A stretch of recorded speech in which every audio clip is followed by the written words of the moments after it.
Então, eu havia dividido eczemas em 2 aulas, tá? Para ficar um pouquinho mais fácil e menos corrido, só que agora nós vamos ter que fazer, como a gente está se encontrando só a cada 15 dias, fazer as 2 como se fossem uma só. E que, na verdade, é mais do que o suficiente, porque, inclusive, o eczema, ele faz parte de um outro grupo de doenças. Esses eczemas de contato, eles fazem parte de outros grupos de doenças.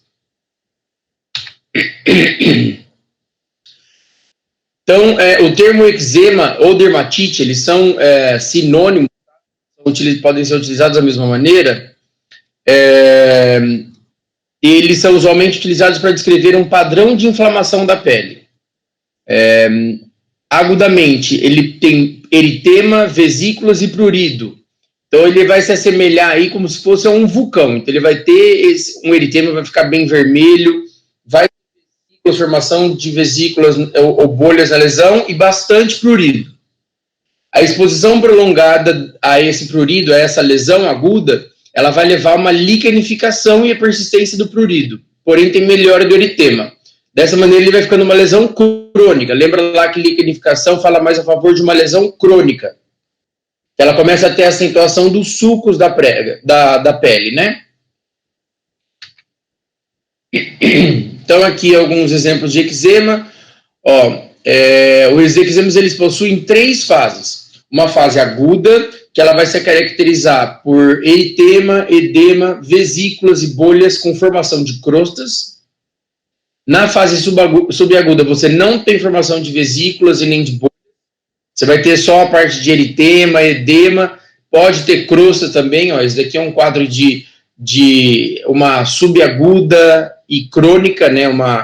É uma doença como a dermatite atópica, que ela transita aí nas fases subaguda e crônica. E na fase crônica não tem vesícula, não existe, existe somente a descamação e liquenificação, tá?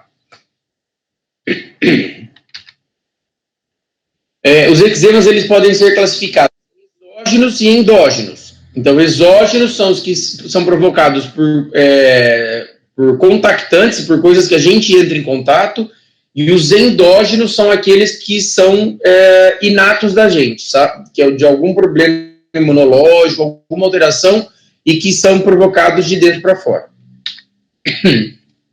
Nessa primeira aula aqui, nós vamos ver, então, os eczemas exógenos, que eles se dividem entre dermatite de contato irritativa, a dermatite de contato alérgica, a fototóxica e a fotoalérgica.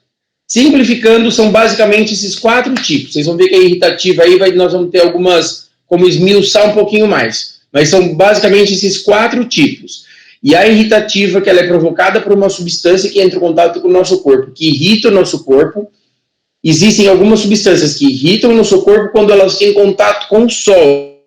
Então, elas seriam as dermatites de contato fototóxica. A alérgica é quando você tem alergia de alguma substância, de algum produto, de algum químico que tem algum produto, tipo um detergente, por exemplo, um perfume. E uma vez que você entra em contato com o sol, algumas outras substâncias causam também uma alergia, uma dermatite. Aí, então, a dermatite de contato fotoalérgica. Então, vocês estão vendo que é bem fácil. A irritativa pode ser também a fototóxica, fotoirritativa, e a alérgica pode ser também a fotoalérgica. Necessariamente falando das mesmas substâncias.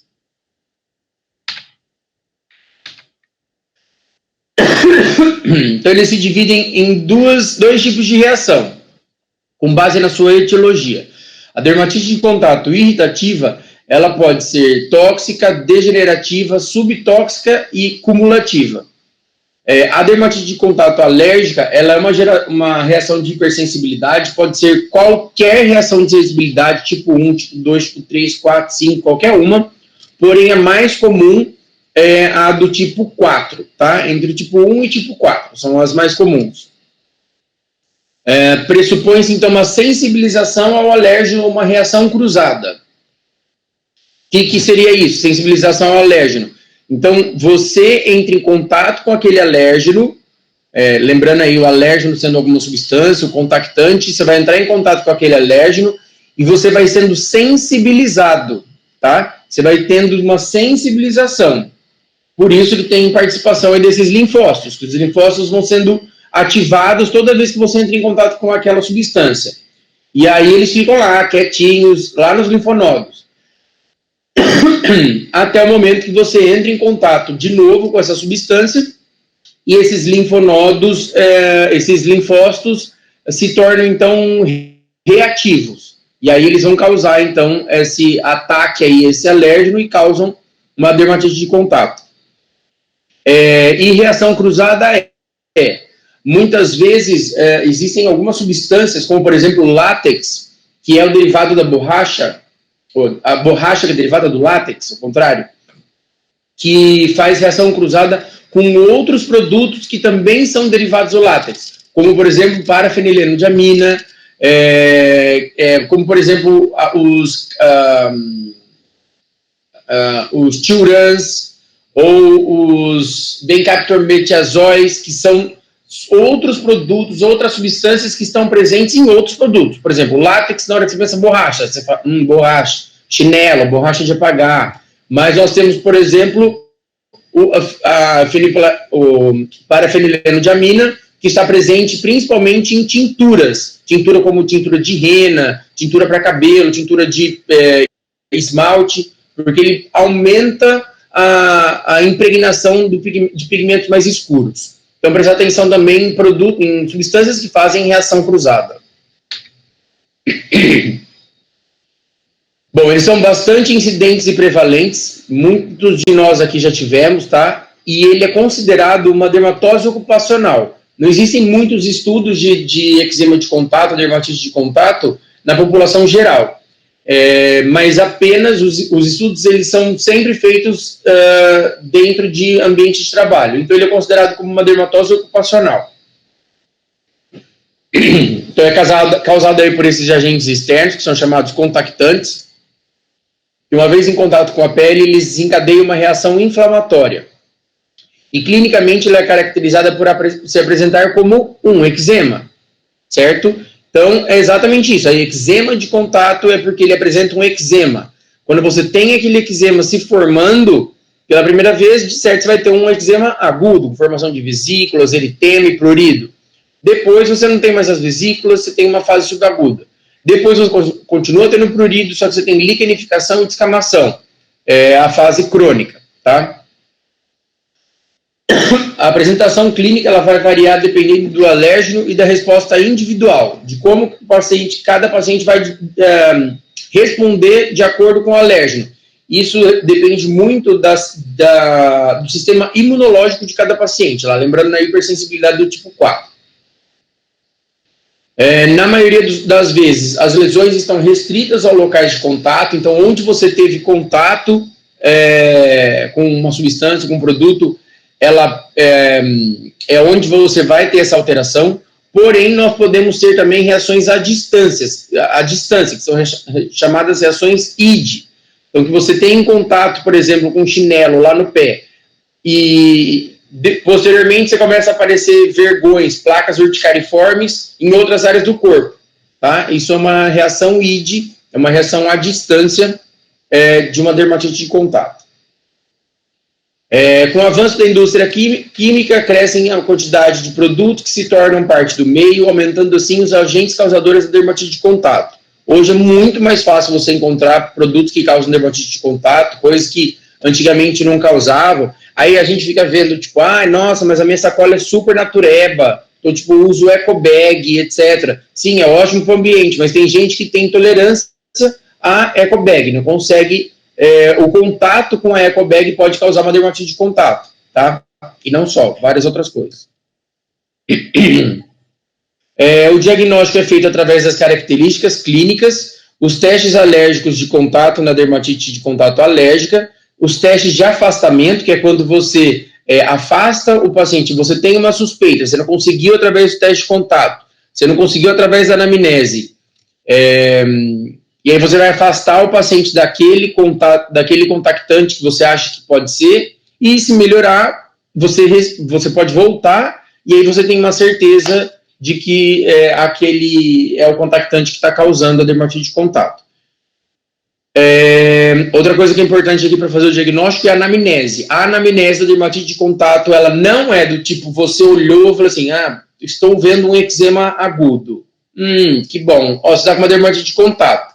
Eu vou passar para você um corticoide, você vai para casa, você vai melhorar. Não, não é só isso. Esse é o tratamento, sim, mas tipo, não é isso que você tem que fazer. A anamnese tem que ser muito completa, para você tentar identificar ao máximo quais são os possíveis contactantes que essa pessoa está tendo contato para fazer esse tipo de eczema. Então, como eu já falei, então, os estudos são de dermatoses ocupacionais. Em nações industrializadas, 30% das doenças ocupacionais envolvem a pele, e a dermatite de contato corresponde a mais de 90% desses casos, ou seja, é muito prevalente. E a incidência anual é de 13 a 14 casos por 100 mil trabalhadores. Isso falando só dentro de indústrias, de empresas, tá? Mas na população geral é muito comum. Inclusive, fiquem espertos, porque ontem mesmo, na residência, a gente discutiu um artigo sobre manifestações cutâneas pelo Covid. Então, existem em torno de 21 pacientes que tinham manifestações cutâneas como sendo as primeiras manifestações do Covid. Em algumas vezes, eles posteriormente desenvolviam outros sintomas, como, por exemplo, febre, tosse, falta de ar, etc., mas e muitas vezes eles permaneciam apenas como sinais cutâneos, tá? Principalmente sinais que são mais, como posso dizer, inespecíficos, como no caso de uma dermatite de contato. Então, você está vendo um paciente que ele está ali com uma lesão de dermatite de contato, ele forma um PET, por exemplo, que é um tipo de lesão que a gente chama, né, que é o eczema ou PET, e você não consegue identificar o que aconteceu. Ele fala, nossa, apareceu isso daqui da noite pro dia, não sei o que é, coça bastante.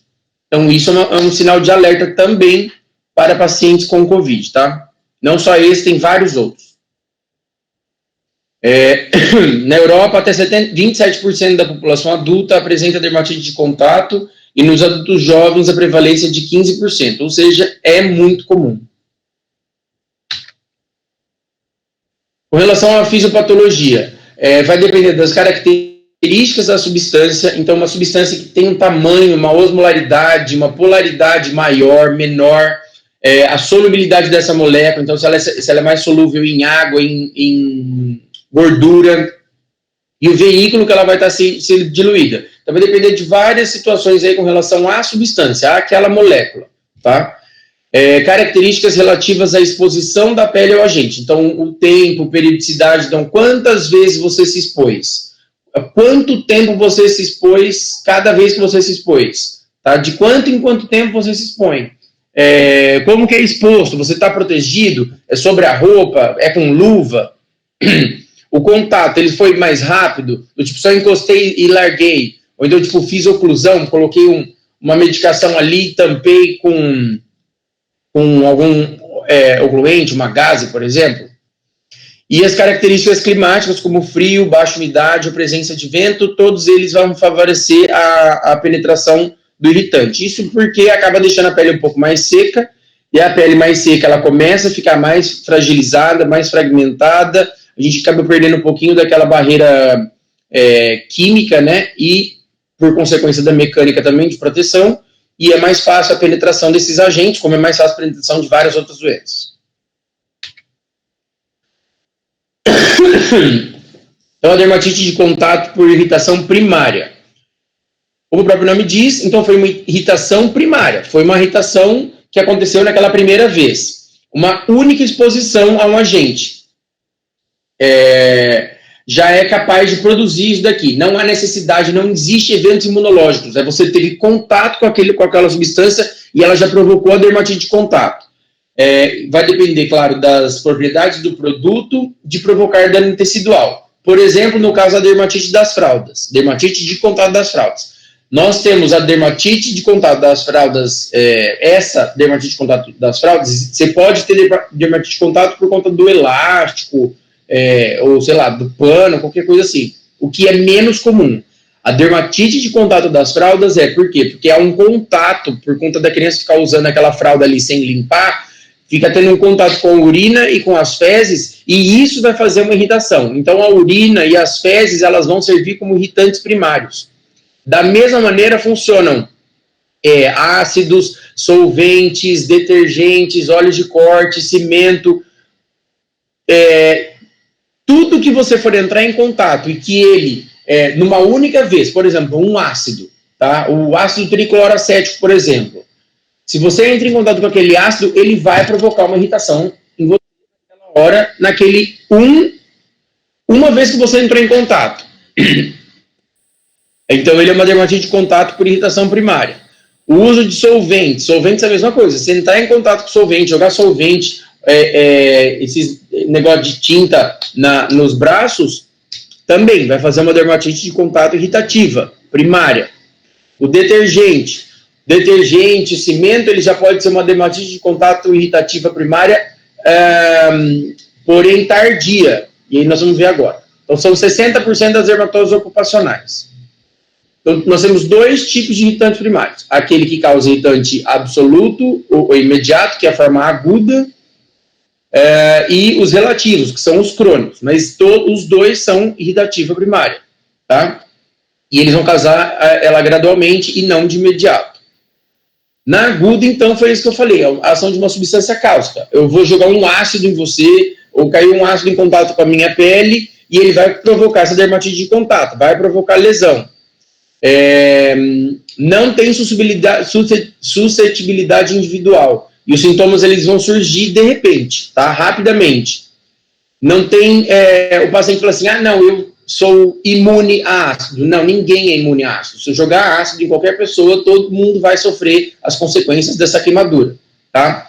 E você tem uma melhora após a suspensão do contato. Logicamente que depende do produto. Uma vez que você suspende o contato, sozinho ele começa a melhorar. Às vezes a gente precisa de uma medicação, seja ele de um corticoide tópico, oral, ou um reptilizante para usar naquele local para melhorar ainda a hidratação e melhorar a cicatrização, tá? Mas pode demorar. E geralmente o contato consequente é acidental, né? Então eu estou falando aqui, jogar ácido não era exatamente isso que eu iria fazer nunca. Mas se alguém entrasse em contato com algum ácido, e isso já aconteceu, eu às vezes me queimo ainda com alguns ácidos quando estou aplicando nos pacientes, e queima mesmo, machuca a mão e faz uma dermatite de contato. Então essa aqui é uma dermatite por irritação primária aguda. Então, dermatite de contato irritante primário agudo. Então provavelmente entrou em contato com algum ácido, ou algum animal que solta ácido, pisou em algum piso que tinha alguma coisa que pudesse provocar essa reação aguda. Então tem o eritema, edema, vesículas, bolhas. Olha aqui, você vê bolhas, você vê vesículas, você vê essas placas eritematosas. E aí no local você tem calor, dor e ardor. E aí por irritação primária aguda tardia.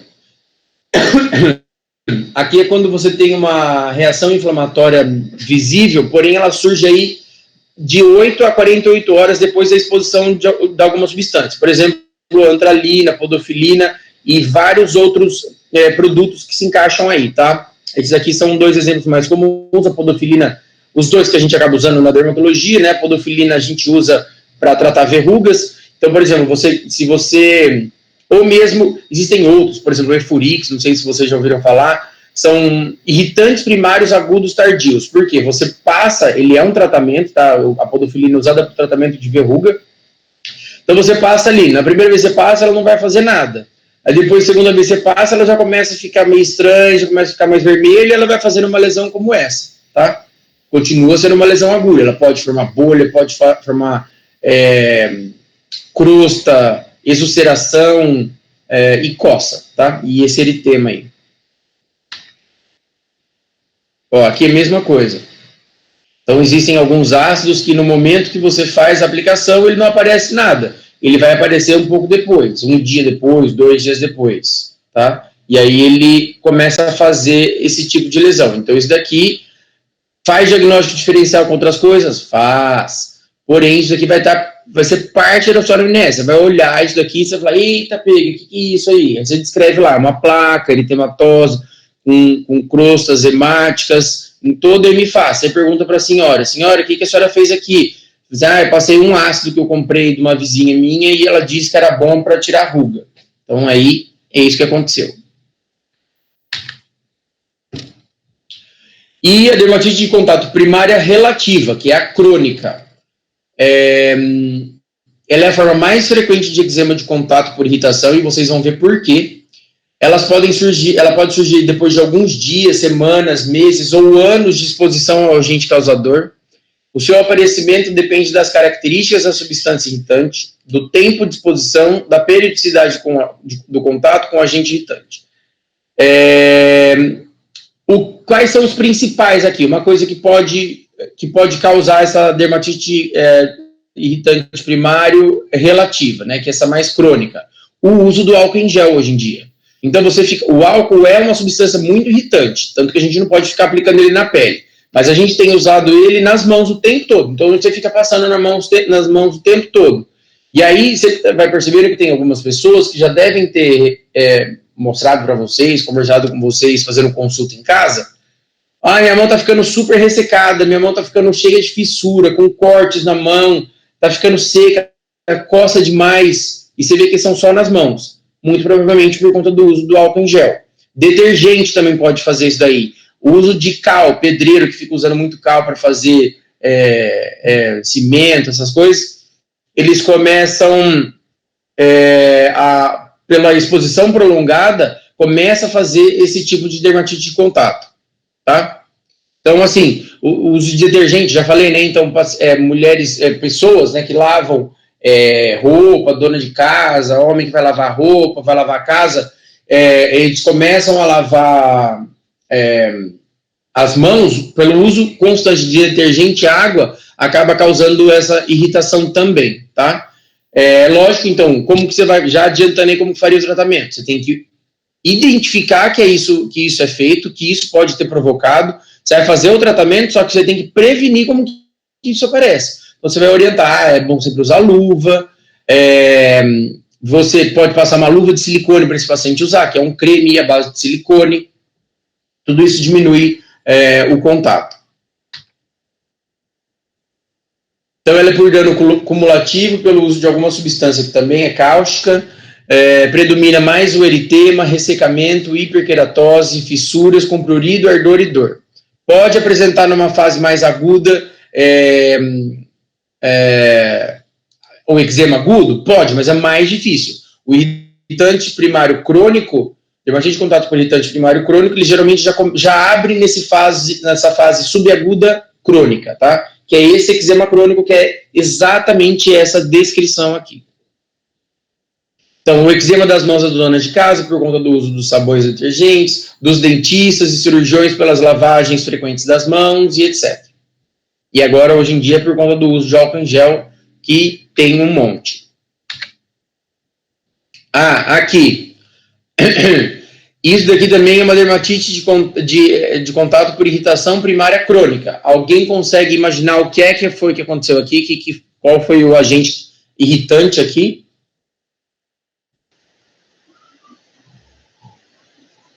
Pode ser chupeta?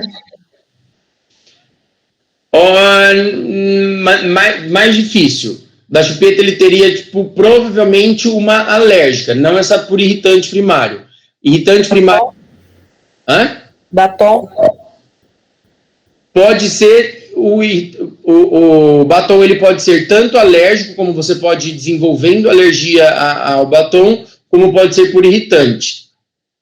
Só que o mais comum, esse tipo de eczema aqui em volta dos lábios, é por passar a língua, pela própria saliva. Então, você passa a língua assim em volta dos lábios e vai fazendo esse tipo de irritação. Você vê que, inclusive, que é criança. Então, aí tem criança que tem tique de ficar passando a língua nos lábios e vai fazendo isso, essa dermatite de contato irritante primário crônico. Passando para a dermatite de contato alérgica. Então, a nossa tolerância às substâncias contactantes ela é dada pelos linfócitos TCD4, que é uma célula reguladora de interleucina 10. Então, a interleucina 10 é a que faz a inibição da reação inflamatória na dermatite de contato. E os linfócitos TCD4 são os que vão regular essa interleucina 10, que vai fazer a inibição da reação inflamatória. Os linfócitos TCD8, eles são produzidos pelo apteno. Então, uma vez que aquela molécula, aquele antígeno, o contactante, entra em contato com a nossa pele, ele é degradado por algumas moléculas, por algumas células do nosso corpo, ele vai formar pequenos pedaços que se chamam aptenos. Esses aptenos, então, eles vão ser ligados a apresentadores de antígenos, aos macrófagos, a linfócitos, células apresentadoras de antígenos, células dendríticas, né? E essas células são as citotóxicas efetoras da dermatite de contato. Então, por exemplo, teve contato lá, eu acho que eu devo ter aqui... tem, vou falar da sensibilização. Então é isso. Lá na frente já falo de novo. Então, corresponde a uma reação imunológica do tipo 4, essa quando há sensibilização e participação dos linfócitos, e o quadro pode se disseminar e agravar. Então, aqui, só lembrando, tipo 4 seriam as mediadas por linfócitos. Então, nós temos 3 etapas. A primeira, que é a fase de indução ou de sensibilização, que é a via aferente, a fase de elicitação, que é a via eferente, e a fase de resolução. Na fase de sensibilização, então essa substância, o contactante lá, ele entra na camada córnea, quando ele é menor do que 500 Daltons, e ele vai se transformando aí, vai sendo quebrado, etc., para ser um apteno, que então ele é reconhecido por algumas proteínas da pele e que vão tornar ele um antígeno. Aí esses antígenos vão se ligar àquelas células apresentadoras de antígenos, células de Langerhans, aos linfócitos T, macrófagos, etc. Tá? Muitas vezes os macrófagos não conseguem agir muito nessa parte, porque ainda não há... na verdade, eles funcionam, tá? Só que o que enfoca aqui, principalmente, são essas Langerhans e linfócitos T. Então, aí você, com essa apresentação desses aptenos, desse antígeno, você começa a ter uma proliferação de linfócitos T. Aí, um grupo de linfócitos T, ele vai se diferenciar em células de memória. E que vai fazer, então, com que essa pessoa tenha um acúmulo desses linfócitos T de memória contra um determinado antígeno. Então, ele vai usando lá, o perfume, por exemplo. Passei perfume, aquilo para mim é um apteno. Aí, ele penetra na minha camada córnea.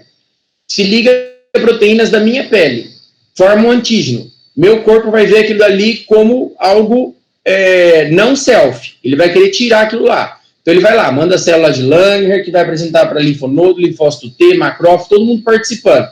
Tem uma proliferação de linfócito TCD8. E aí esse grupo vai se diferenciar, vai ter um grupo de linfócitos T que vai se diferenciar em células de memória. Então eles vão ficar lá, armazenados, quietinhos, lá nos linfonodos, sendo armazenados, tá? Até que um dia você tenha o aparecimento dele, né, a efetivação aí do seu processo.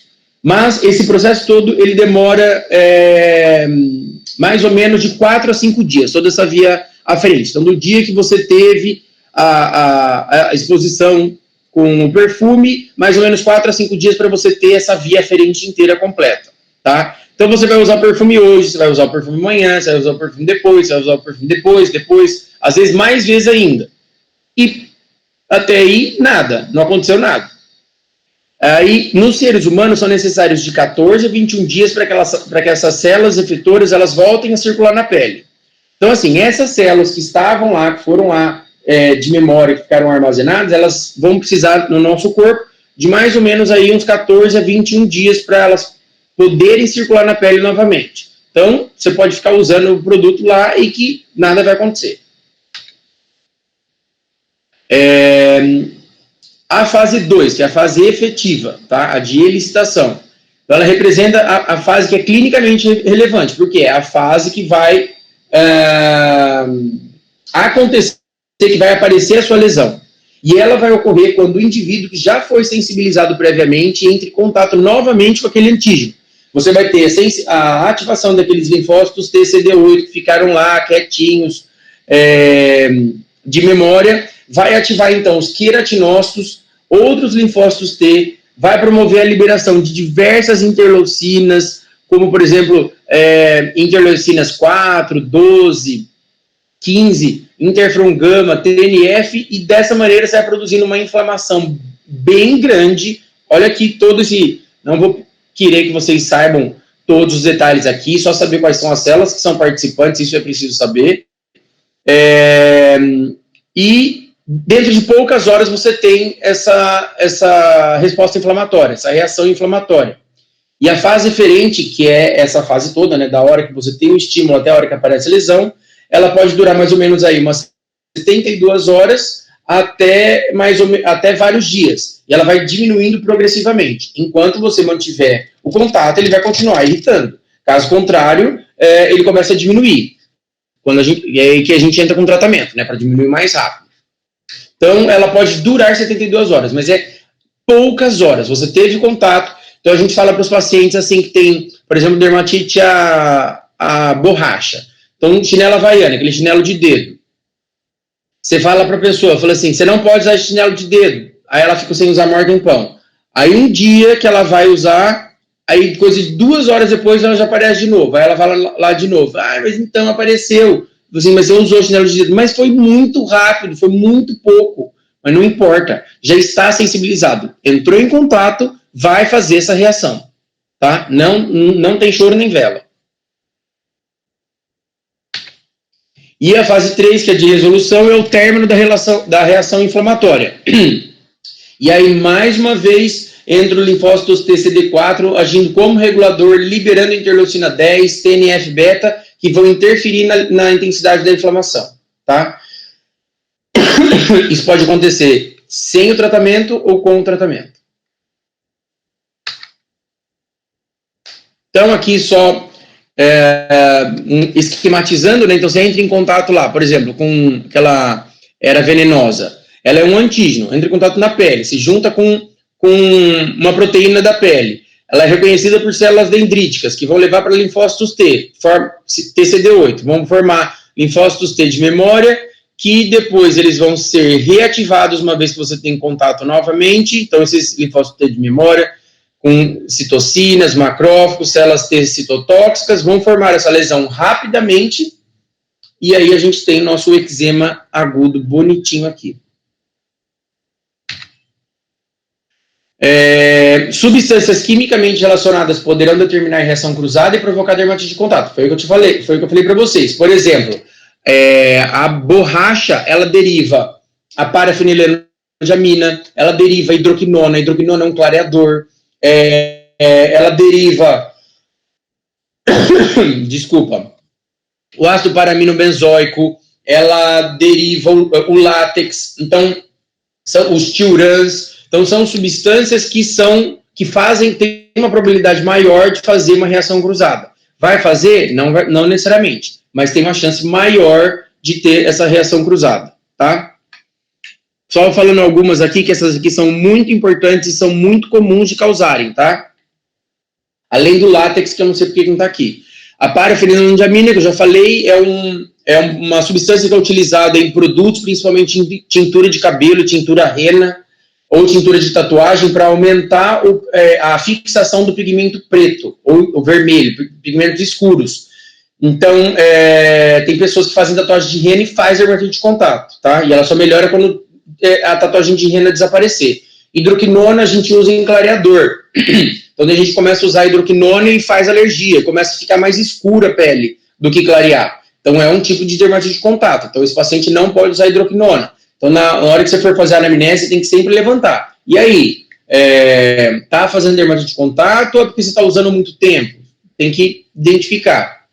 As sulfas e etc. Tá? Tem um monte. Aqui, benzocaína, tetracaína, procaína.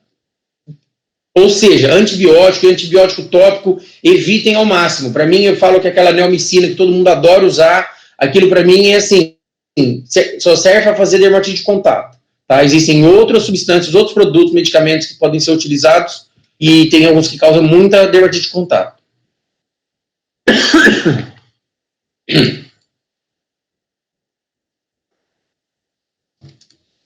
Aí, alguns dos principais alérgicos, em alguns centros de estudos de centros realizadores de PET teste, eles mostraram que os principais alérgenos seriam esses aqui.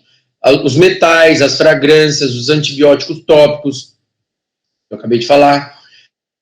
Os conservantes. Conservante, existem vários conservantes que podem provocar, tá? Os mais comuns são os conservantes que possuem amarelo e... É aquele amarelo 7, 6, 7, não sei, amarelo. Então, tudo que for amarelo, laranja e vermelho pode causar dermatite de contato, tá? Então, evitar dar cheetos para criança, essas coisas, porque isso tem muito conservante, tem esse amarelo que é um dos que mais causa dermatite de contato e ela pode ir piorando cada vez que a criança tem contato, entendeu? Então, deixa essas coisas aí para ninguém comer, no caso, que é péssimo. Fragrâncias é aquele negócio, tem gente que vai ter alergia a perfume e alergia mesmo, então você pode falar, tem alergia a perfume, que você faz uma dermatite de contato alérgico. Produtos químicos usados em produtos capilares, corticosteroides tópicos, colas, plástico e borracha. Nas crianças, o sulfato de níquel está presente em brincos, botão de calça jeans, anelzinho, essas coisas, então é melhor evitar também isso em criança, tá? O ouro não dá tanta dermatite, não faz dermatite de contato, então dá preferência para isso quando possível, quando não possível só pede para não usar. Menor reação a mix de fragrâncias, menor sensibilização a cobalto, e, sei lá, outros, metilclorolidazol, é até difícil falar esse nome. Mas, enfim, isso aqui era aquelas substâncias utilizadas antigamente, tipo em mertiolate, essas coisas.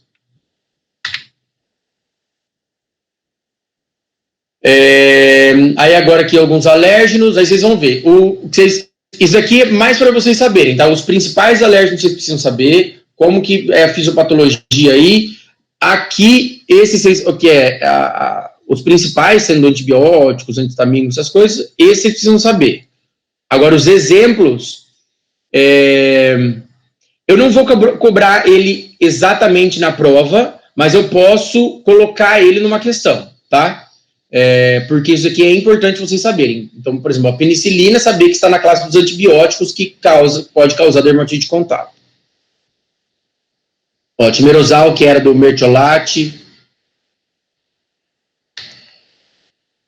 Aqui tem mais alguns. Essa tabela daqui é bem nova. Então, são novas causas e causas não usuais de alergia, de dermatite de contato. Então, vocês forem ver, tem bastante coisa, para muita coisa de maquiagem. Muita coisa de maquiagem.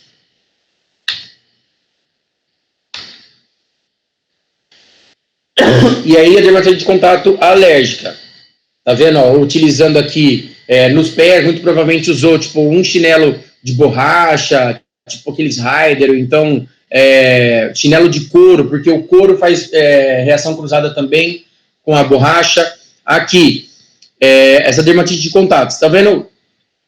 Tá, faz diferencial, se vocês forem olhar aí, vocês não estudaram ainda a erisipela, mas se olhar e falar assim, nossa, parece erisipela e celulite. Sim, só que a história vai ser diferente, a anamnese é diferente. O que vocês acham que causou aqui essa dermatite de contato? Qual é a principal causa de dermatite de contato nas pálpebras, principalmente em mulheres? Alguém arrisca? Ponto positivo para quem acertar.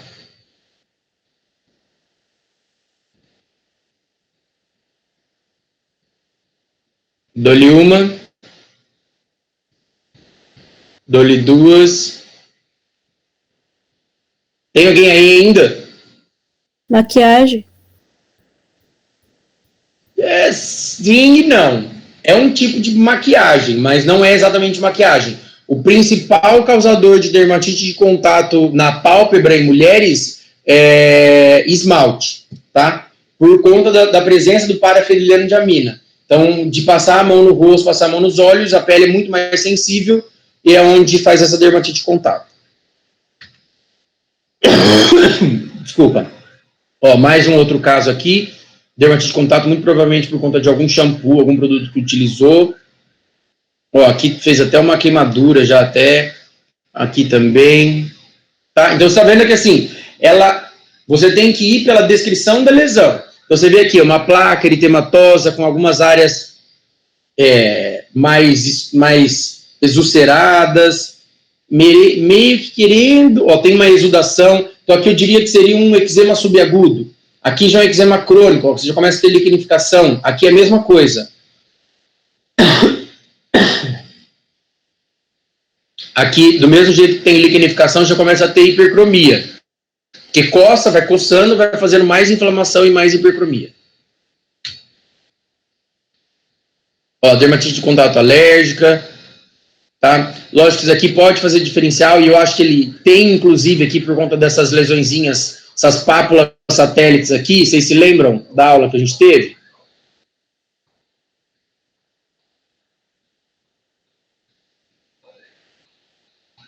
Não, nós não tivemos essa aula ainda, né? Das micoses. Não. Mas, enfim, isso aqui pode ter, então, associado uma micose superficial, né? Um intertrigo por cândida, porque a cândida faz essas lesões satélites, mas muito provavelmente isso aqui fez uma dermatite de contato, ó, tá vendo? Muito provavelmente não. A infecção veio pós-dermatite de contato. Olha aqui na rena, fazendo a dermatite de contato, e fica assim até sair. A mesma coisa acontece com tatuagens definitivas, tá? Nós, dermatologistas, não orientamos, eu tenho tatuagem, mas não é orientado fazer tatuagem. Por quê? Porque dificulta na hora do exame clínico, porque você pode passar despercebido uma lesão, uma pinta, um nevo, e que, na verdade, pode ser uma coisa mais grave, como algum outro tipo de câncer de pele, naquele local. Ela pode disfarçar aí essa lesão. Mas, se for para fazer a tatuagem, além de optar por uma área onde você tem menos pintas, o ideal é você fazer um teste. Então, você faz ali um pedaço, faz só, por exemplo, uma patinha aqui do escorpião. Se der alergia, você não continua. E a gente trata. Se não der, aí você continua a fazer tatuagem. Olha que legal esse daqui, que fica tipo certinho assim as tiras do chinelo, ó. Tem alguns que são inconfundíveis. De você olhar, você saber que você já estudou dermatite de contato, e você falar, isso aqui eu sei o que é. Agora, entrando na fototóxica. A fototóxica vai ser desencadeada, então, por uma substância, um contactante, que vai se tornar irritante quando a sua estrutura química é modificada pelo sol. Ele, por si só, não causa dermatite de contato. A estrutura vai ser modificada pelo sol, e aí ele vai causar, então, essa dermatite, tá? Não tem mecanismo imunológico. Então, fototóxica, que ela seria parecida lá com a do irritante primário, ela não tem também mecanismo imunológico. E a reação ela vai acontecer quando tiver uma interação entre uma energia absorvida, um fóton, qualquer tipo de energia absorvida, por um cromóforo e a substância fotossensibilizante. Então, o cromóforo ele pode ser o sangue, pode ser uma célula, pode ser o melanócito, o pigmento, qualquer coisa, e a substância fotossensibilizante, que seria o contactante, tá? Que são os casos das fitofotodermatoses, que são provocadas pela furocomarinas do limão. Já identificaram o que é aqui? Antes de eu passar o slide.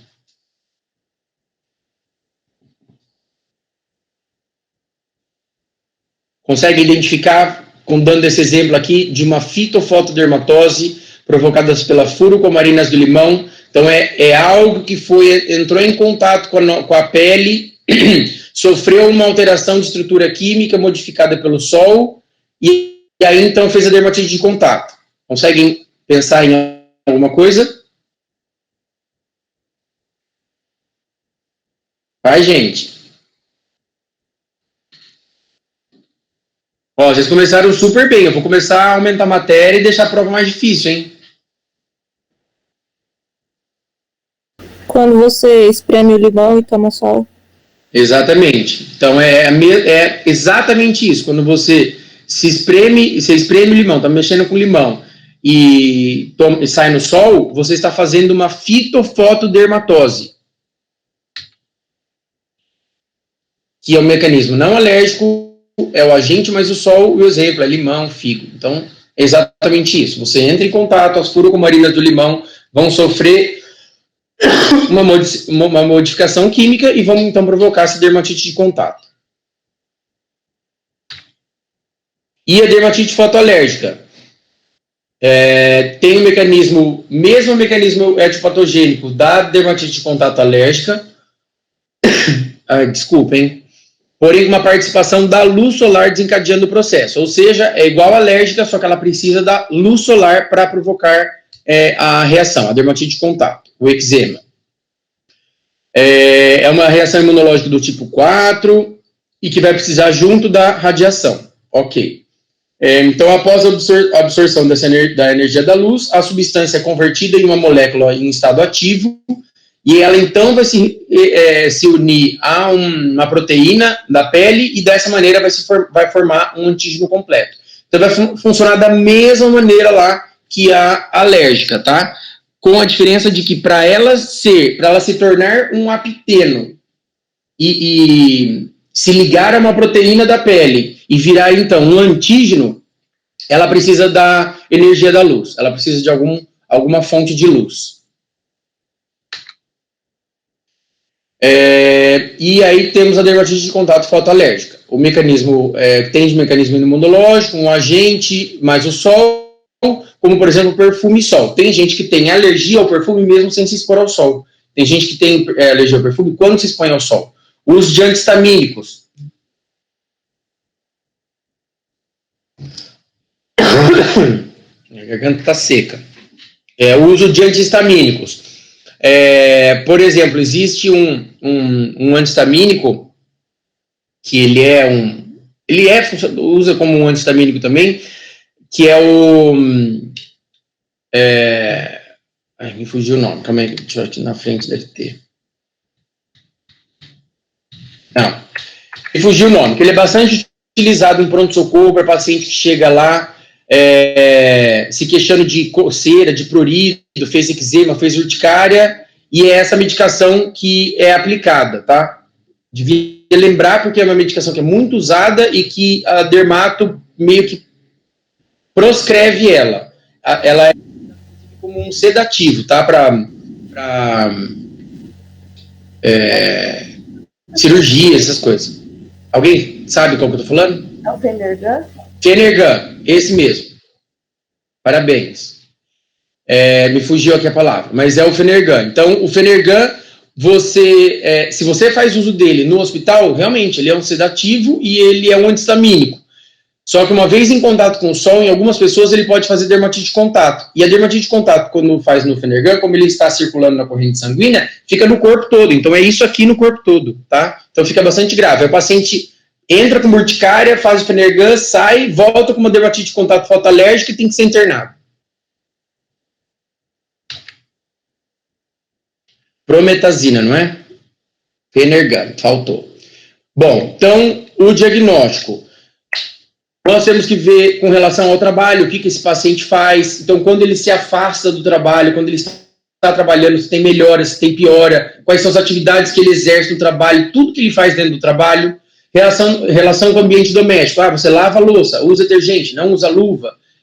Para limpar a casa, também fica descalço, com produtos químicos. Relação com a atividade de lazer. Quando você está em atividade de lazer, quando está de férias, melhora. Nossa, quando eu estou de férias eu não tenho nada. Relação com o sol. Quando eu saio no sol, piora. Só piora quando eu saio no sol. Entendeu? Eu já tive pacientes que sempre acharam que... Como é importante isso do diagnóstico da anamnese, tá? Eu já tive pacientes que achavam que eles eram fotorreatores, eles eram sensíveis ao sol. Então, toda vez que eles saíam para o sol, que iam para a praia, eles faziam um eczema no corpo, tá? Então, ficava com a pele mais ressecada, e aí usava hidratante, dava uma melhorada, mas só melhorava mesmo quando passava corticoide, tá?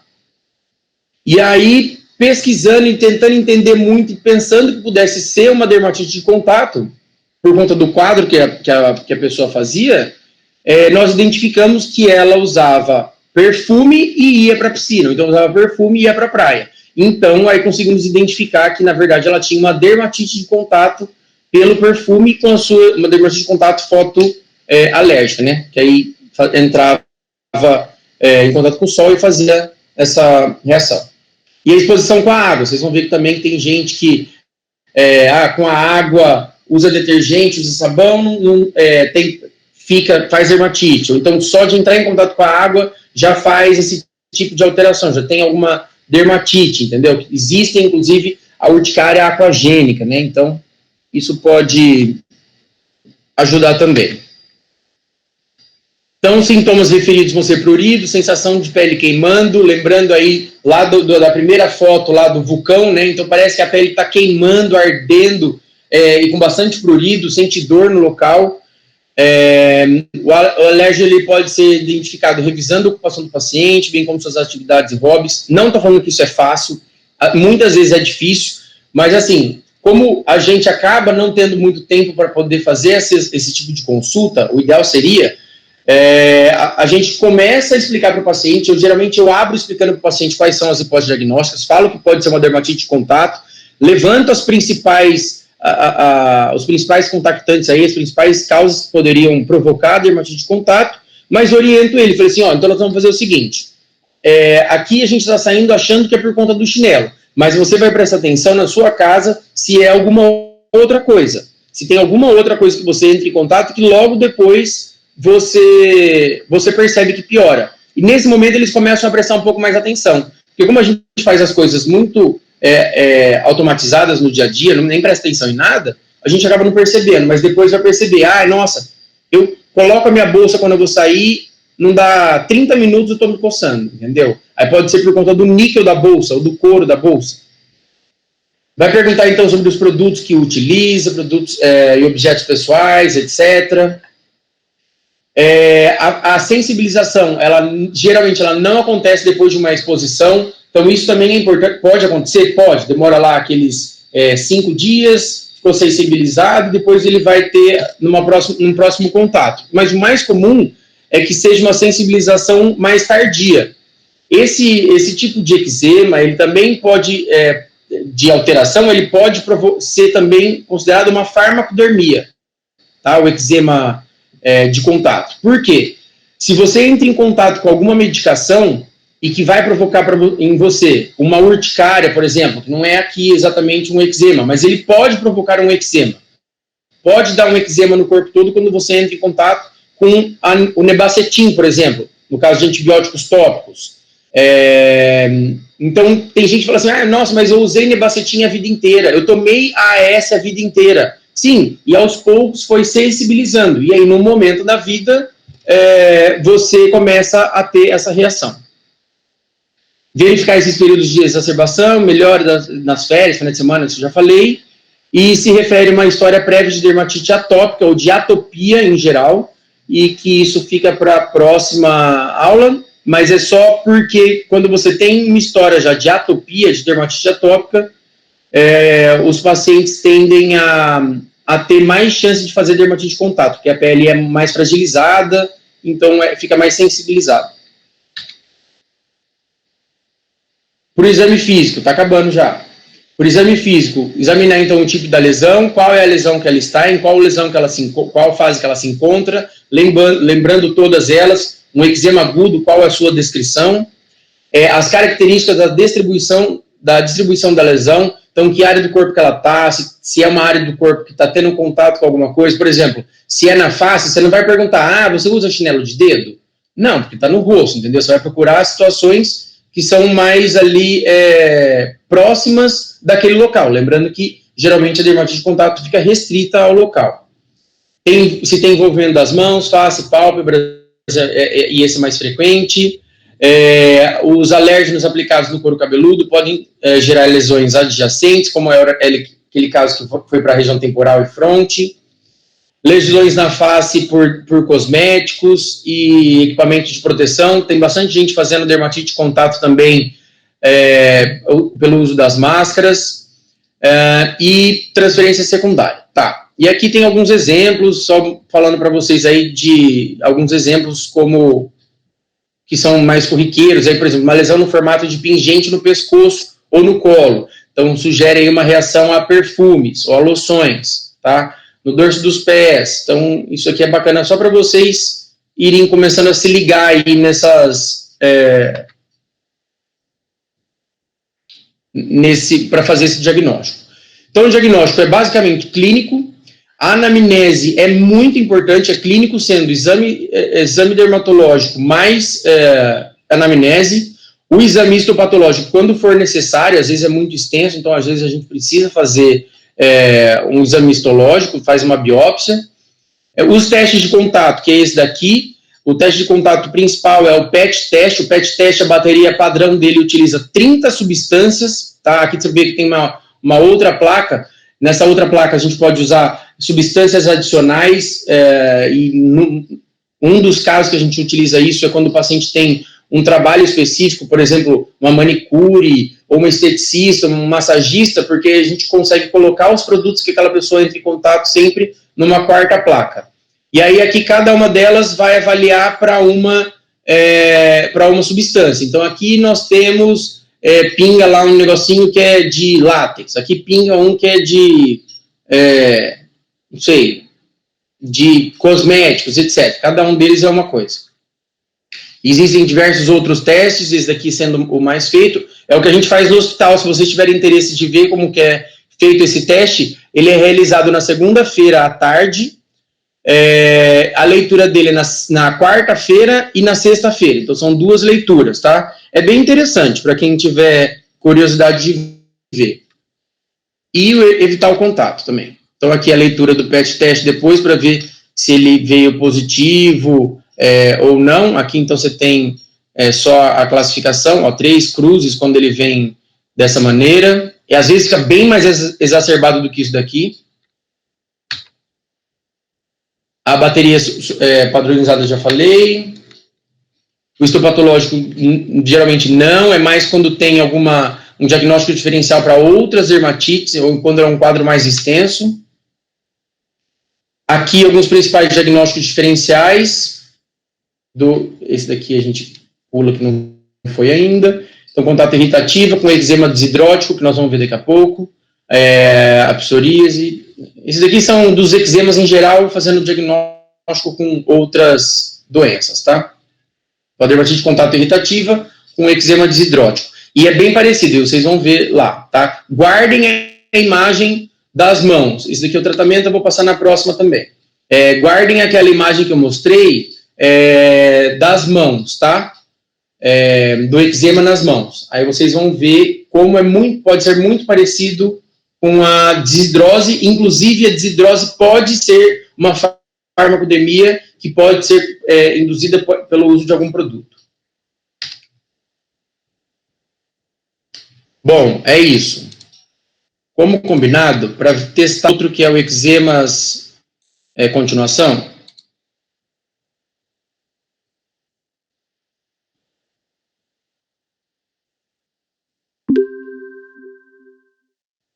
Hein? Agora sim. Tá. Sim. Bom, qualquer coisa vocês me avisem, tá?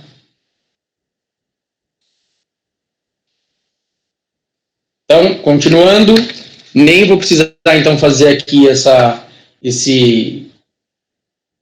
lembrança aqui, tá? Então, que a gente acabou de ver. Geralmente dava isso daqui em 2 dias separados. 3 fases, aguda, subaguda e crônica.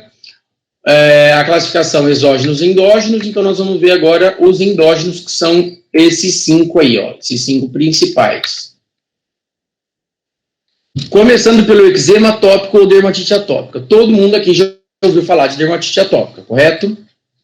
Então, é uma doença crônica cutânea comum de caráter inflamatório e recidivante, que é mais frequente em crianças, até 20% das crianças, tá?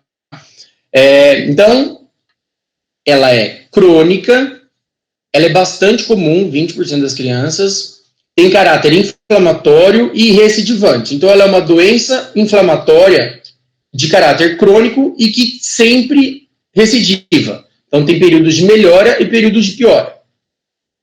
Espera, deixa eu só ver se está gravando.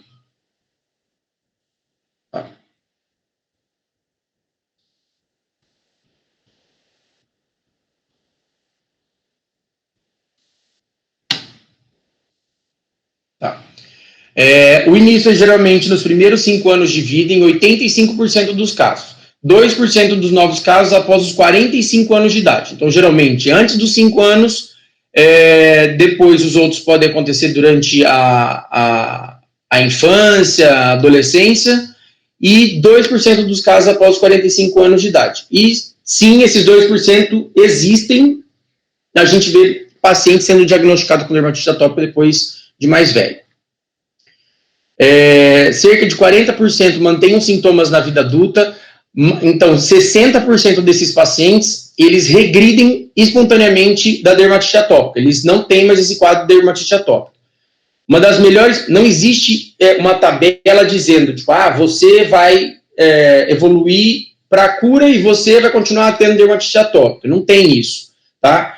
O que a gente acaba orientando os pacientes é que quanto antes você começar a tratar e quanto melhor, mais corretamente você tratar, mais fácil, maior é a chance de você não levar essa doença para a vida adulta, tá? E ele é frequentemente associado à asma e ou à rinite alérgica, em cerca de 30% dos casos. Isso daqui a gente vai chamar de a tríade atópica, tá? São as doenças atópicas, a asma, a rinite alérgica e a dermatite atópica. A gente fala que elas tendem aí a andar com as mãos juntas. Então, ela tem, isso aqui eu já falei, né? Tá, acalmia e crise com surtos de lesões eczematosas em locais típicos, tá? Os locais da dermatite atópica, eles são típicos, nós vamos ver isso daí. São intensamente pruriginosos, coçam muito, a criança incomoda, a criança é uma criança mais irritada, é uma criança irritada e, ao mesmo tempo, ela é uma criança avoada, tá? É uma criança que não consegue se concentrar muito em alguma coisa. Inclusive, já tem estudos, faz tempo já tem estudos que mostram que crianças que eram tratadas ou diagnosticadas com TDAH, com transtorno de atenção, né, que eles, na verdade, tinham dermatite atópica. E aí, pelo fato da dermatite atópica, elas ficarem se coçando e ter essas crises, então deixava a criança menos atenta. Então, ela ia pior na escola, não conseguia interagir muito bem com os colegas, e etc. E elas podem ser isoladamente ou simultaneamente com as crises de asma e rinite. O mais comum é que seja concomitante. Então, por exemplo, quando o paciente tem uma crise de rinite e tem aqueles alérgenos lá para rinite, você desencadeia junto uma crise de dermatite atópica e uma crise de asma, tá? E assim sucessivamente com as outras.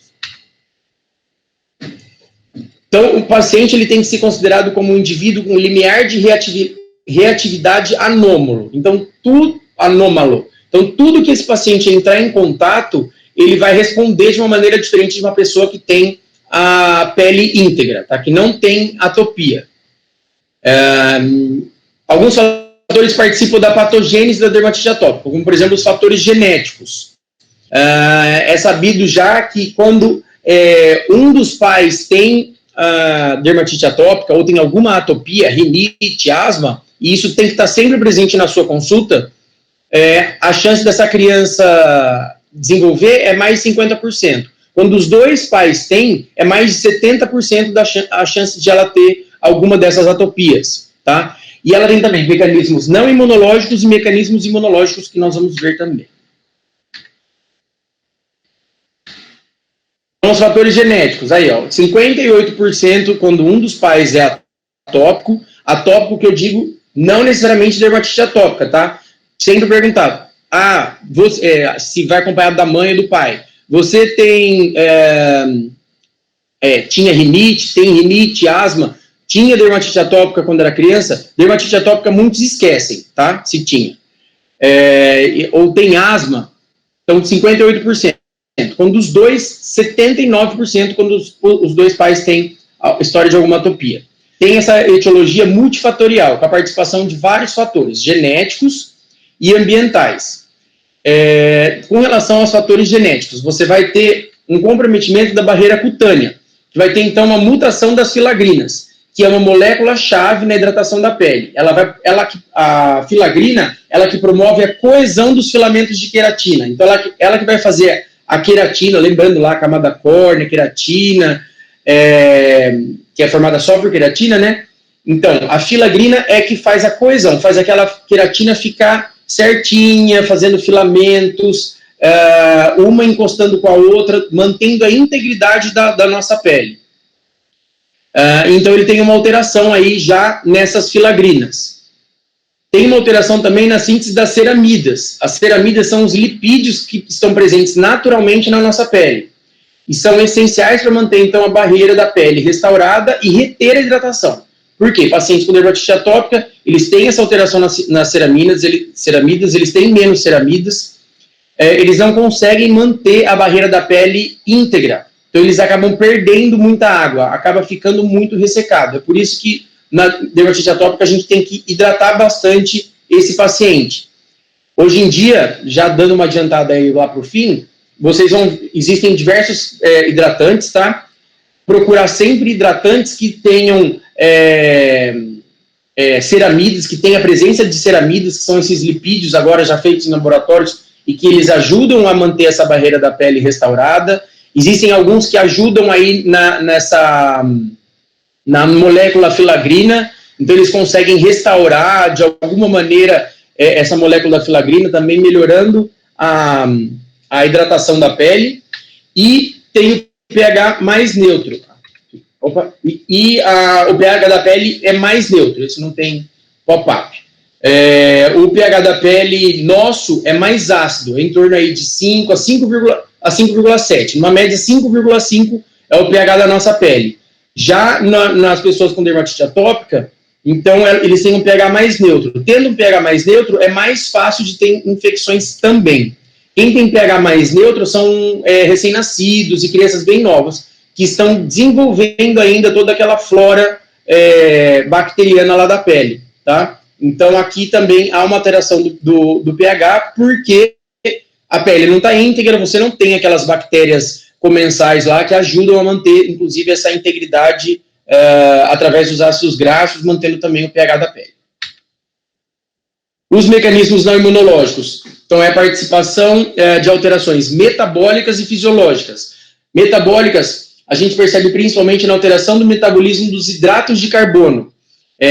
Pacientes que consomem, na dermatite atópica, a gente já vê isso, né? Já tem estudos que mostram que pacientes que fazem consumo de alimentos, de muita batata, muita massa, acaba tendo mais crises. Eles têm uma curva de tolerância à glicose que é mais achatada, então não tem níveis glicêmicos após uma carga de glicose e sem hipoglicemia subsequente. Isso faz com que essas pessoas acabem ficando mais mirradinhas. Então você vai ver que geralmente pacientes com dermatite atópica, eles são um pouquinho mais magros, tá? Eles são bem magrinhos. E fisiológicas, como a influência emocional, o prurido, sudorese e a xerose cutânea sendo a pele seca, pele ressecada. A influência emocional é muito importante. Por quê? Como eu já falei, essa criança, ela não consegue brincar com as crianças. Se ela sua, ela vai ter crise de dermatite atópica. Se ela tem... ela fica mais triste com facilidade. Então, quando ela fica triste, quando ela fica ansiosa, ela desencadeia a crise também com mais intensidade. O prurido, provocado pela xerose cutânea e por todas aquelas alterações de barreira aqui, ó, essas alterações de barreira, ó, eles fazem, através da coçadura para o prurido, vai causar uma maior desorganização tecidual, de uma pele que já não estava íntegra, que já não estava lá aquelas coisas. Então, vai fazer uma desorganização tecidual ainda maior. E aí, ele vai produzir citocinas inflamatórias. Dessa maneira, com essas citocinas inflamatórias, você está gerando mais inflamação. Então, é um ciclo vicioso. Então, você coça, faz mais desorganização tecidual, produz citocinas inflamatórias, coça. E assim vai, tá? Por isso que geralmente, as lesões, elas tendem a ser crônicas e elas migram ali de um subagudo para um crônico, mas os pacientes geralmente têm essas lesões crônicas, tá? Eczema crônico. Você tem diminuição também das catelicidinas e das defensinas, e que são enzimas que estão presentes ali na nossa pele, que ajudam contra infecções por estafilococos, bactérias e herpes simples. Ou seja, essa criança também está mais predisposta a ter infecções aí, tanto por vírus como por herpes, e fungos também. Então é importante para controlar a infecção, para controlar a inflamação da pele, restaurar a barreira cutânea e dessa maneira, restaurando a barreira, você vai minimizar essa inflamação. Então tem que haver um controle da inflamação através da restauração da barreira cutânea, tá? Então aí ele tem também uma maior suscetibilidade às infecções, maior vulnerabilidade a irritantes e alérgenos, lembrando de novo ali da dermatite de contato, exacerbação do prurido e diminuição da capacidade de reter água.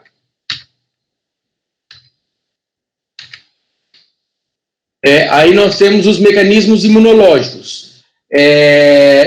Existe já sabidamente uma associação com asma e rinite alérgica, tá?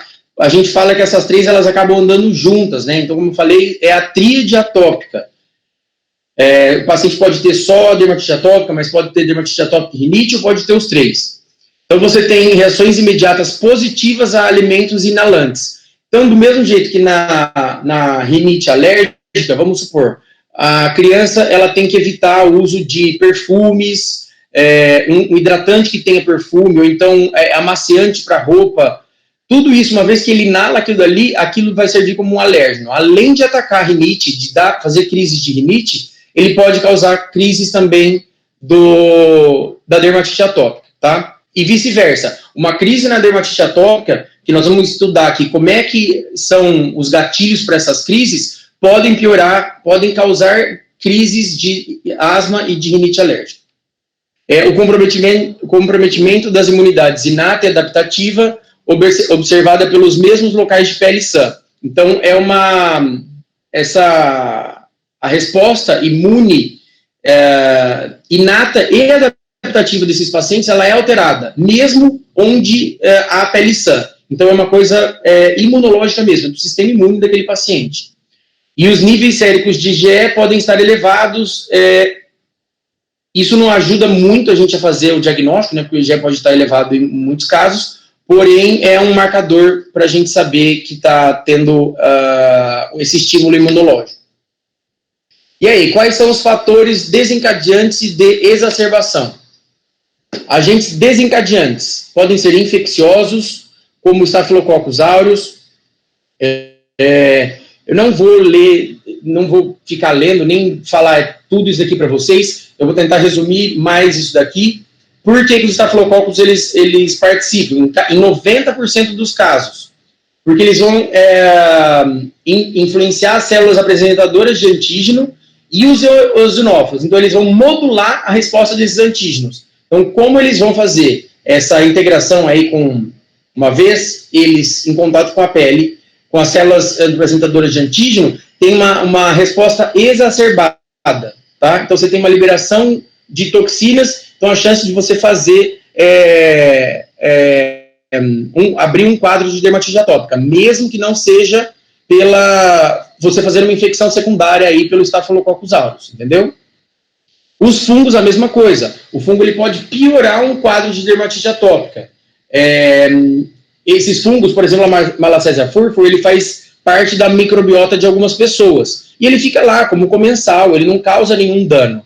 Porém, como a pele não é íntegra, ele pode entrar em contato lá, sendo um antígeno, porque ele é um antígeno, o Staphylo aureus também, eles entram em contato com os apresentadores de antígeno, eosinófilos, e aí eles vão fazer uma modulação daquela resposta imunológica do paciente, liberando citocina e fazendo toda aquela parte inflamatória lá nos queratinócitos. Alguns alérgenos alimentares, isso é controverso, mas a gente percebe bastante na prática, cada vez mais isso vem se mostrando ser um fato e real. Ele se mostra, às vezes, até 30% dos casos como um exacerbante da dermatite atópica em casos mais graves. Pode haver sensibilização através da ingestão de algum alimento, como leite materno, contato com a pele, leite de vaca e etc. Isso é possível, sim, você dessensibilizar essa criança, tá? Mas isso pensando em outras situações, nem tanto aqui para dermatite atópica, mas e o importante de você pensar em fazer uma dessensibilização como essa é para você não começar a privar a criança de diversos alimentos aí que criança gosta e que são saudáveis também. A gente acaba retirando o alimento suspeito, mas isso, assim, é muito, muito difícil, tá? Eu mesmo falo para meus pacientes, tem que parar de comer alguma coisa, quando ele come pimenta, piora. Vamos tentar fazer o tratamento. Se com o tratamento continuar comendo pimenta, piorar, ou tomando leite ou queijo, piorar, aí a gente suspende, ou diminui, e aí a gente pensaria nessa dessensibilização, tá? E, de novo, a importância da microbiota. Os aeroalérgenos, que são os ácaros presentes na poeira doméstica, os irritantes, alguns irritantes como a sudorese, então, criança que tem dermatite atópica, quando ela brinca, quando ela corre, ela sua e o suor vai fazer com que ele tenha mais prurido, então, ele sua e começa a se coçar logo em seguida, o contato com alguns produtos abrasivos, ressecamento da pele, também vão comprometer a integridade da barreira, né, que já é comprometida, eles comprometem ainda mais, alteram ainda mais o pH da pele e levam também ao prurido e uma piora da dermatite atópica. Fatores emocionais que têm uma influência incontestável, tá? Já é muito bem descrito isso, de que esses fatores emocionais, eles fazem com que haja uma piora do quadro, tá? Ansiedade, tensão, tudo isso faz com que haja uma piora do quadro, e o quadro por si só faz com que haja uma piora. Então, essa criança tem que ser acolhida mesmo, e muitas vezes vocês vão ver que, é até triste, mas muitas vezes vocês vão ver que a criança ainda procura se cuidar, tem criança que ela mesma se aplica os hidratantes, e os pais acabam não tendo todo o cuidado necessário, entendeu? E isso age muito na criança. Aí esses mesmos pais falam assim, ele já reprovou de ano. Mas claro que já reprovou de ano, sabe? Tá desse jeito, nesse quadro. O fator emocional dele, ansiedade, tensão, tudo isso influencia muito no quadro. Tanto assim, para piora da dermatite atópica, como para piora da qualidade de vida. Alterações climáticas, quando o clima está mais frio, tende a ficar pior, porque a pele fica mais seca. Banhos quentes e prolongados, isso também não pode. Os banhos têm que ser com água morna para fria, e banhos curtos. Eu oriento esses pacientes também a tomarem um banho por dia. Vocês vão ver que tem pacientes que têm dermatite atópica que tomam assim 5, 6 banhos por dia, porque começa a coçar, toma banho porque acha que vai melhorar. E não é assim, porque na verdade a água, ela vai deixar a sua pele mais desidratada, tá? E o uso de roupas inadequadas. Como lã, essas coisas, tá? E tem os fatores desencadeantes, que tem o aumento da reatividade cutânea a agentes que desencadeiam o processo por mecanismos imunitários e não imunitários, que vão levar à exacerbação. Então, você pode ter um aumento dessa reatividade, aumento da pele, diminuição do pH, aumento da resposta imune celular ali da pele por conta de algum fator desencadeante, como, por exemplo, o pólen, flores, aí animais, ovo, leite, trigo e castanhas, etc. Então, tudo isso daí são fatores desencadeantes que podem piorar a reatividade cutânea. E aí, tudo isso levando a uma criança quadro de dermatite atópica e chorando. Todos esses alérgenos aí podem piorar. Então, vamos ao quadro clínico. Então, o paciente ele apresenta prurido. O prurido tem que estar presente, o prurido sempre está presente, tá? O eczema ele se forma de forma crônica ou recidivante e pode evoluir de diversas maneiras e distribuições ao longo da vida. Ele muda realmente. Vocês forem ver aqui essa figurinha, ó.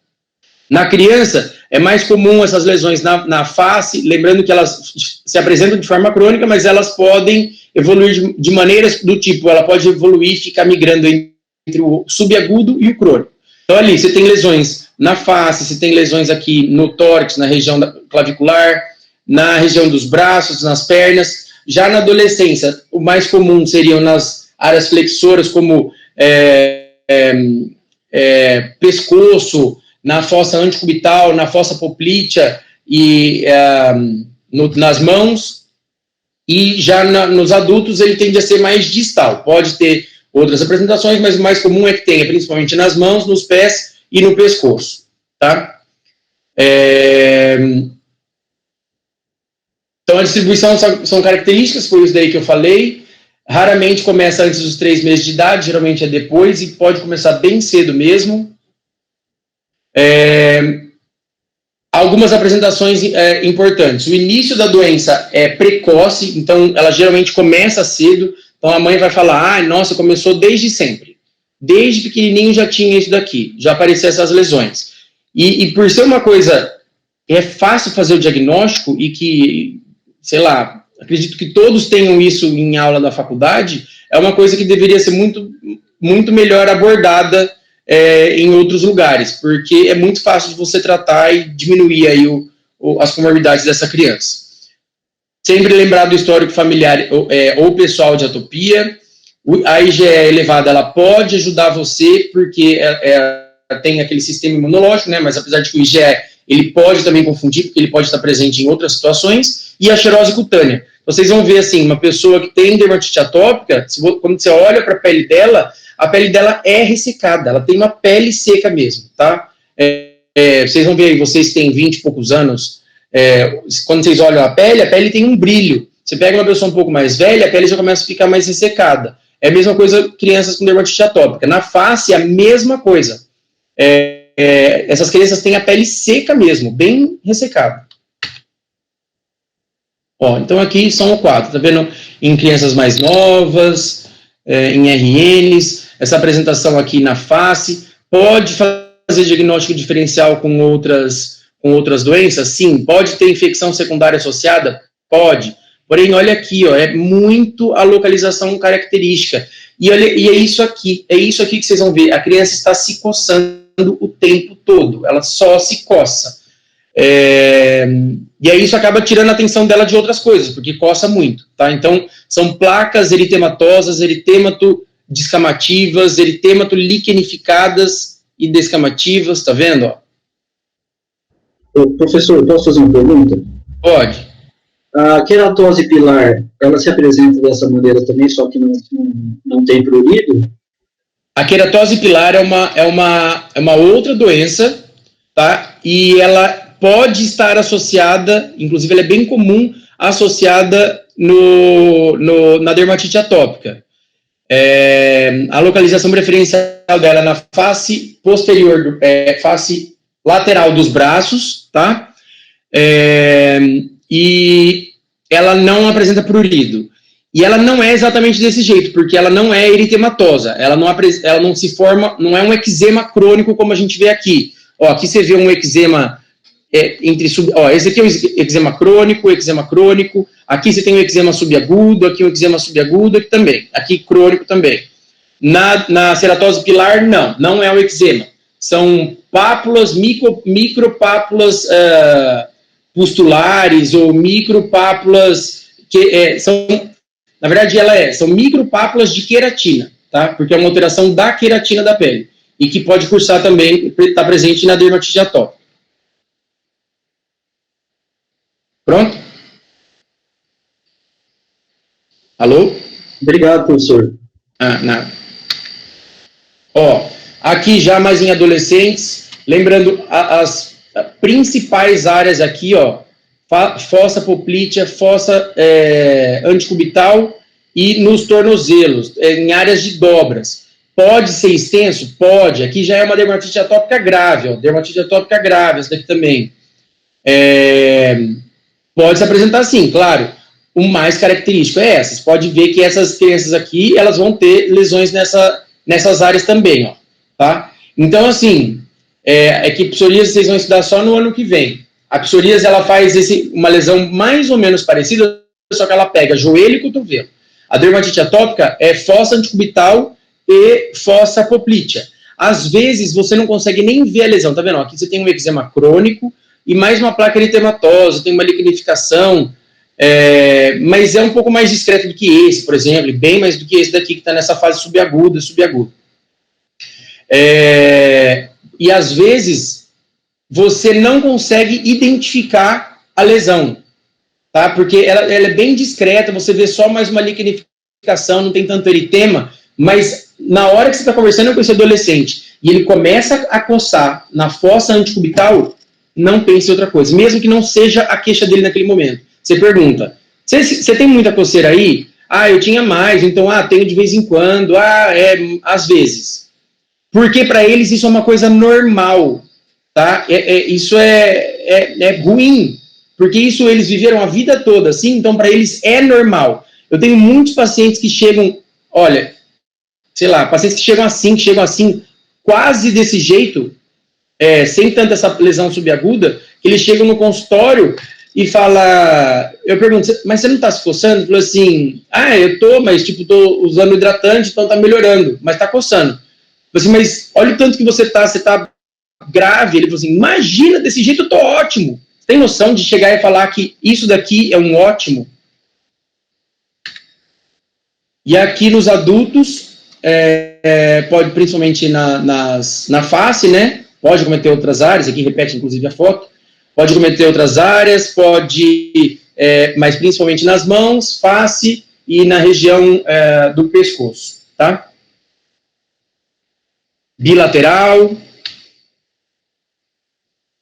Então, o diagnóstico é clínico, através da anamnese de antecedentes pessoais e familiares, isso sempre tem que estar presente, e eu cobro isso daí, tem que estar presente mesmo.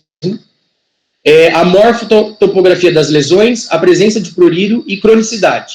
Então, o que vai ter? Isso é que você vai fazer o diagnóstico, é clínico. No exame físico,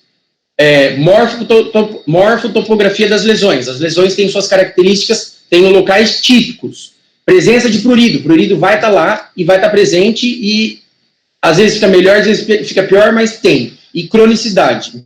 Então, ele tem períodos de melhora e períodos de piora. O histopatológico somente se for necessário. Então, aí nós temos os critérios diagnósticos da dermatite atópica. Existem alguns autores que falam, você precisa de 2 critérios maiores e 3 menores, ou então 1 maior e 5 menores.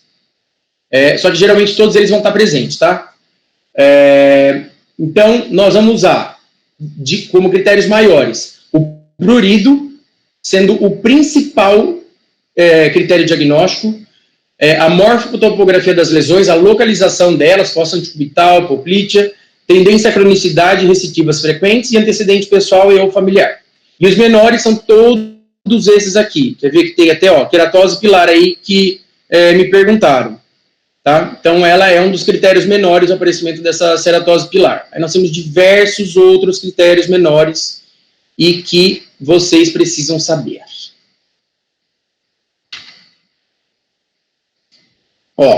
Quando a gente faz o tratamento correto, a gente consegue uma melhora muito boa desse paciente, tá? Então, esse daqui é o paciente, tá vendo? Ele ainda sorri, tá mantendo toda a alegria. Olha como ele melhorou. Isso daqui é descoriar, porque coça muito, acaba se machucando, tá? Então, essas crianças, elas já aprendem a viver com isso, mas isso não é o normal. Então, a gente tem como fazer ela viver o mais normal possível.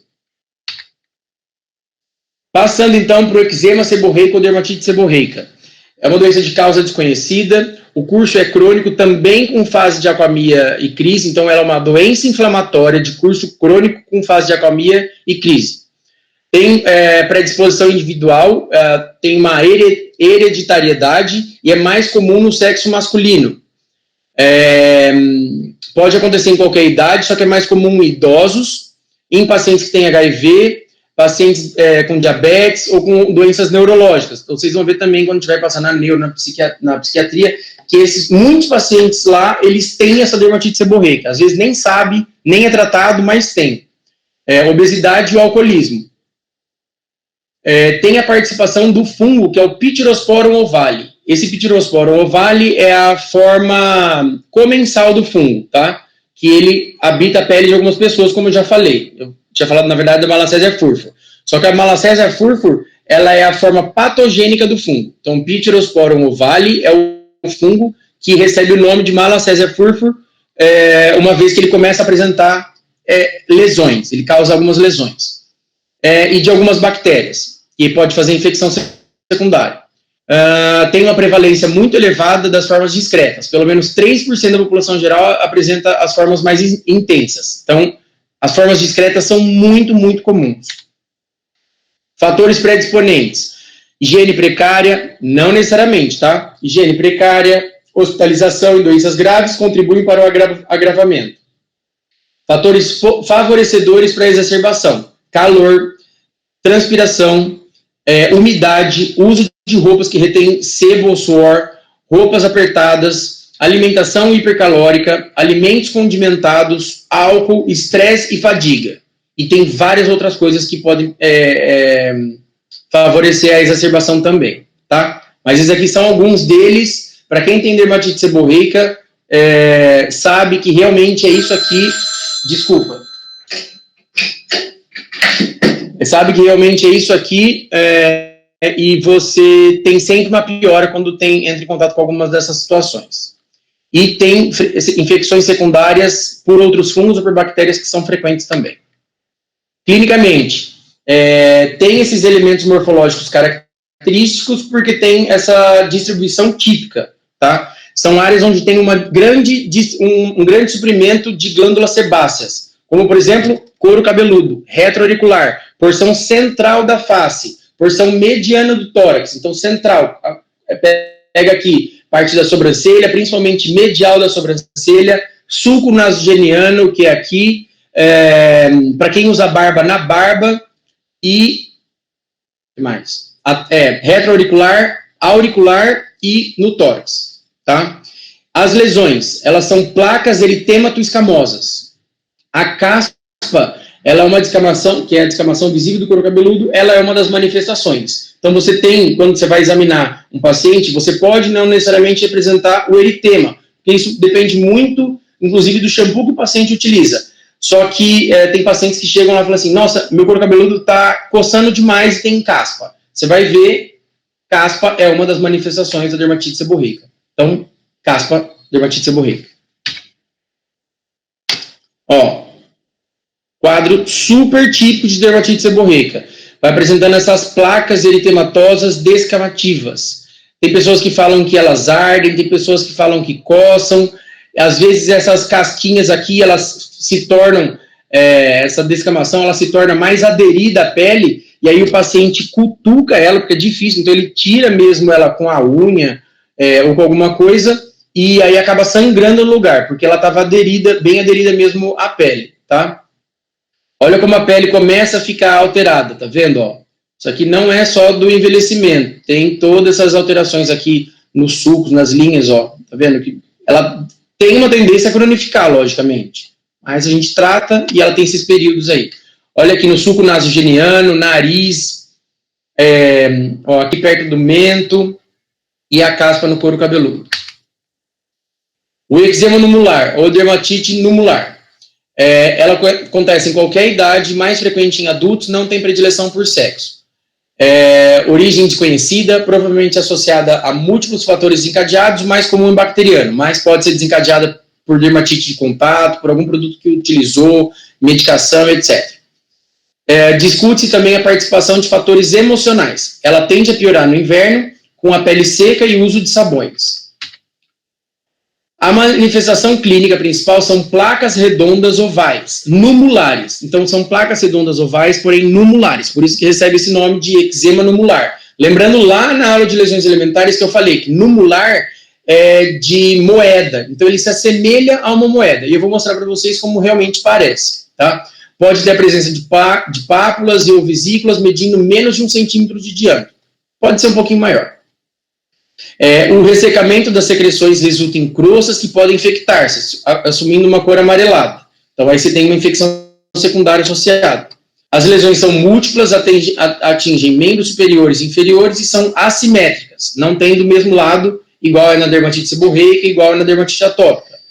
A involução da parte central forma, então, essas lesões anulares ou cilicinadas, numulares, tá? Vou até trocar isso aqui, porque são essas lesões numulares.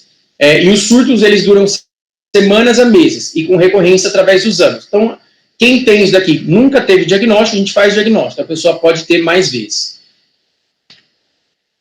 Então, esse daqui é o eczema numular.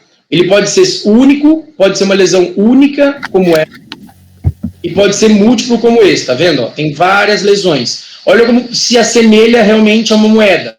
Você vai falar, mas é anular também, é circinado. Sim, mas ele vai formando essa característica que parece uma moeda, porque a borda dela é um pouco mais diferente do que o centro, e no centro você tem essa descamação, tá? Ela pode se confluindo, pode ser mais extenso.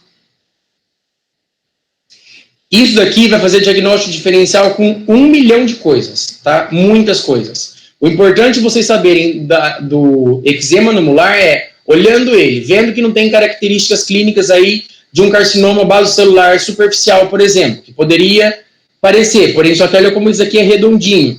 E aí você descarta qualquer outra coisa, sei lá, e ainda tem um prurido associado, tá? Então, isso é uma coisa para você pensar. No caso, você entra com um tratamento aí com corticoide tópico e ele vai apresentar melhora. Ele pode ter recidiva? Sim. Por quê? Porque é uma doença recidivante.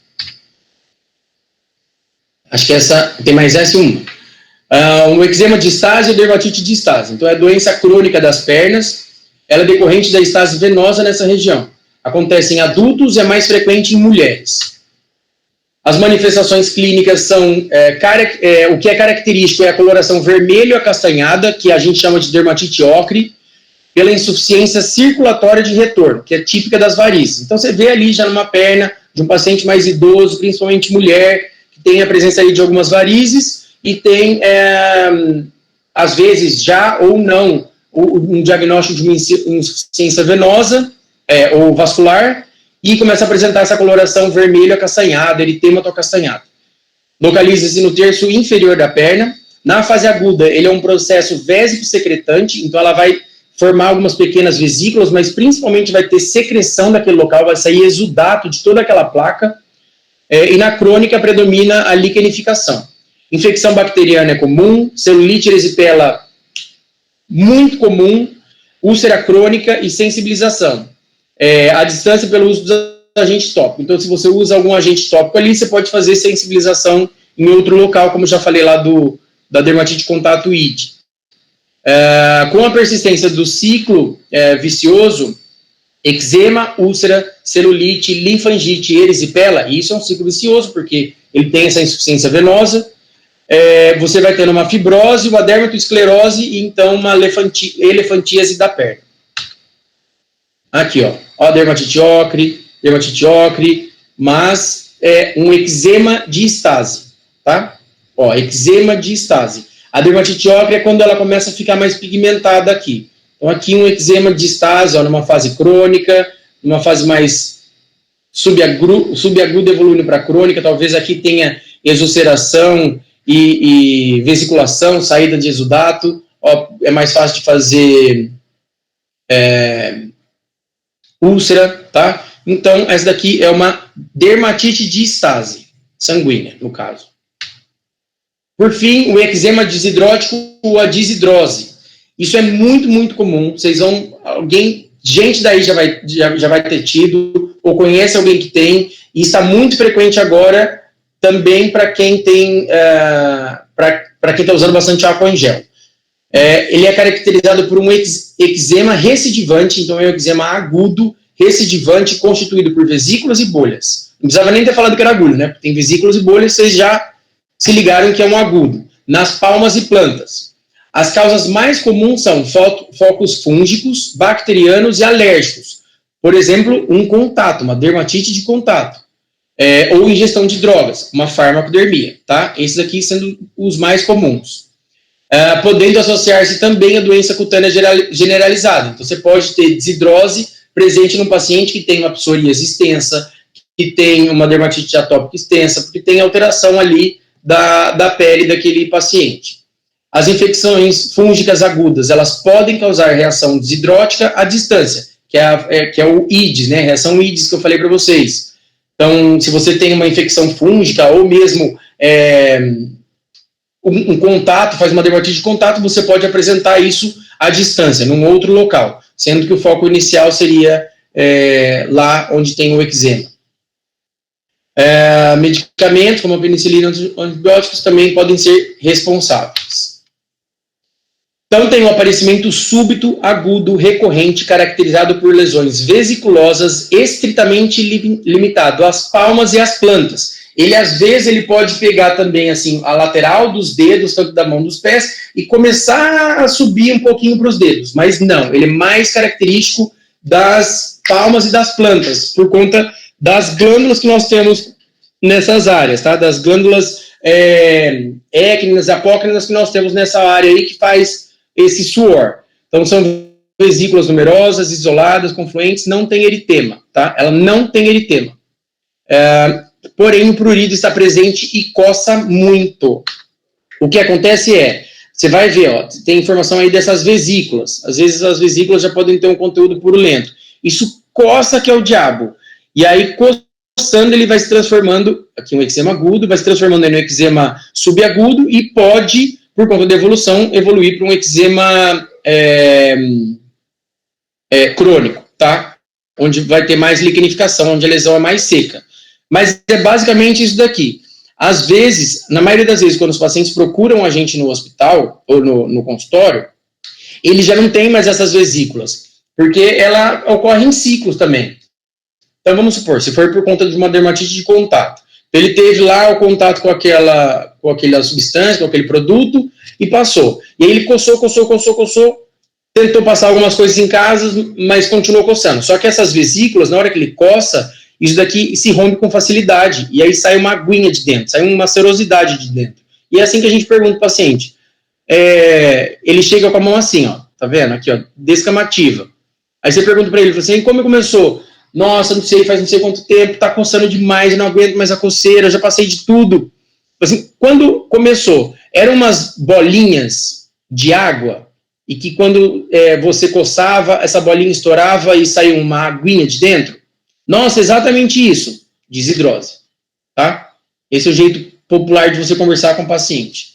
Para a gente são vesículas de conteúdo seroso, agrupadas e sem eritema. Vê que não tem eritema nessas lesões. Tem aqui porque tipo, aqui teve uma exulceração, né? Pode ter pus, aqui também tem exulceração. Diagnóstico através da história clínica, história familiar, se o paciente tem antecedentes de atopia, ictiose, psoríase e outras dermatoses, antecedentes pessoais e familiares, se fez algum tratamento anterior, se ele passou alguma coisa lá, porque pode ter sido provocado por aquilo, ou pode estar mascarando ali a lesão alimentar, a descrição dermatológica mais óbvia da lesão, tá? O histopatológico somente se for necessário. E aí o tratamento para os eczemas endógenos, eles se equiparam lá com os eczemas exógenos, são muito parecidos, eu não entro em detalhes, é mais sabendo medidas gerais. Essas medidas gerais aqui, como tratamento da etiologia, afastamento dos fatores desencadeantes, isso daqui é o que eu vou cobrar de vocês, tá? Essa parte de tratamento tópico e sistêmico, não. Tá? Isso para vocês saberem, para vocês terem para vocês. Medidas gerais vocês precisam saber, porque isso é muito importante. Porque é isso que vocês vão tratar no paciente lá no pronto-socorro ou na UBS. No pronto-socorro não, né? Mas numa UBS e etc. Muito obrigado.